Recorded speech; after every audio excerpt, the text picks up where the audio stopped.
జనసేన నుంచి వినూత కోటను బహిష్కరించారు. ఈ మేరకు ఆ పార్టీ అధికారిక ప్రకటన విడుదల చేసింది.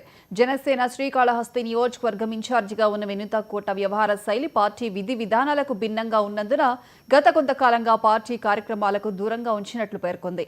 ఆమెపై చెన్నైలోని హత్య కేసు ఆరోపణలు పార్టీ దృష్టికి వచ్చాయని తెలిపింది. ఈ క్రమంలో వినూత కోటను పార్టీ నుంచి బహిష్కరిస్తున్నట్లు వెల్లడించింది.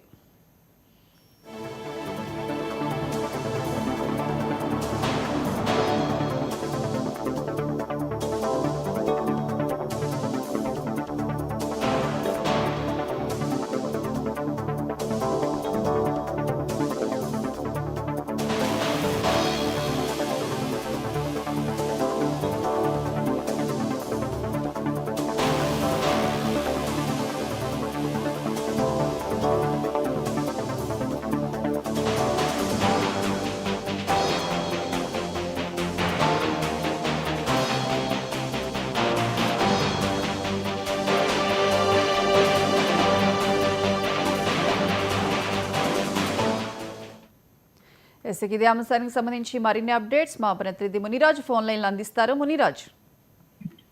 ప్రియాంక, శ్రీకాళహస్తి ఇన్ఛార్జ్ జనసేన పార్టీ కోట వినూతను ఈరోజు పార్టీ నుంచి బహిష్కరిస్తూ కూడా నిర్ణయం తీసుకుంది.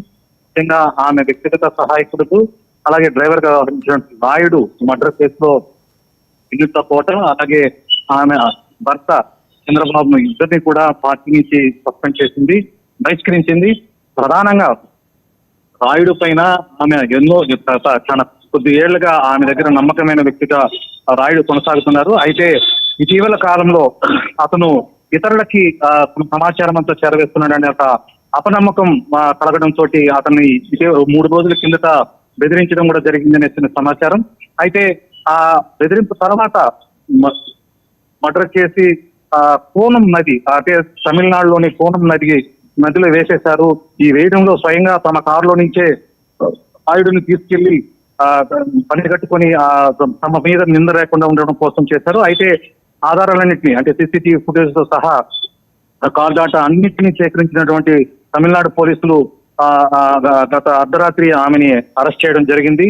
దీంతో పార్టీ దృష్టికి తీసుకెళ్లడంతో పార్టీ అధిష్టానం వీరిద్దరిని కూడా, అంటే వినూత కోట అలాగే చంద్రబాబు నాయుడు ఇద్దరిని కూడా పార్టీ నుంచి బహిష్కరిస్తున్నట్లు ప్రకటన చేసింది. దీనికి అనుగుణంగానే ఉమ్మడి చిత్తూరు జిల్లా అధ్యక్షుడు హరిప్రసాద్ అలాగే తిరుపతి ఎమ్మెల్యే ఆరణి శ్రీనివాస్ ఇద్దరు కూడా ఆమె బహిష్కరణను ధృవీకరిస్తూ కూడా కాసేపటి కిందటే ప్రెస్ మీట్ నిర్వహించారు. దీంతో ఆమె, అంటే చాలా ఏళ్లు తన వ్యక్తిగత పోరాటంతో పార్టీని శ్రీకాళహస్తి నియోజకవర్గంలో విస్తరించడంలో ఆమె క్రియాశీలకంగా వ్యవహరించినప్పటికీ గత నెల రోజులుగా కూడా పార్టీ కార్యక్రమాలకు దూరంగా ఉంటుంది, పార్టీ కార్యక్రమాలకు విరుద్ధంగా వ్యవహరిస్తుందనే సమాచారం జనసేన పార్టీ అధిష్టానానికి చేరింది. ఈ నేపథ్యంలోనే ఆమె హత్య నేరం అభియోగాలు ఎదుర్కోవడంతో పార్టీ ఆమెని బహిష్కరించింది. Priyanka. Right Muniraj, thank you.